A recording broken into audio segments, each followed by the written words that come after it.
انا بحيي اخلاصك قوي للسينما مش عارف ليه كده والله يعني بحس قد ايه كل ذره في كيانك بتنطق بالسينما.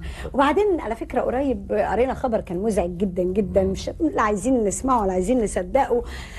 وقطعا في العالم العربي برضو قالوه لانه انتشر في الصفحه يعني في اخبار اليوم.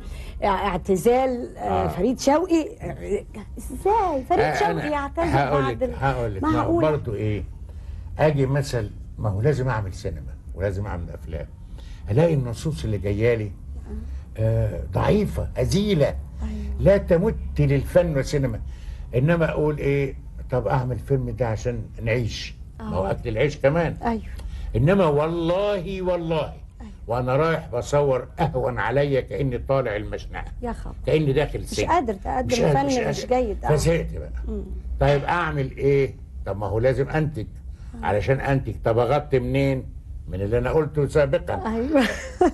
فقلت اعتزل بقى لا اعوذ بالله، لا واشتغل يعني مسرح بس واعمل مسلسل. انما برضه حنيني مش هقدر اعتزل. ما تقدرش ده في دمك. ولا سيما ان بعد ما نزل الخبر ده انا كنت متحمس له جدا.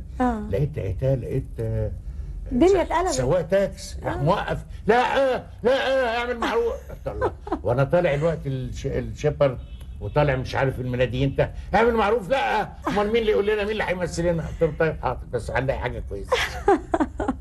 لا مش ممكن الفن يستغنى عن لو الكبار العمالقه. هي كانت ثوره بس معقوله ان شاء الله يعني. لان كمان عشان ايه؟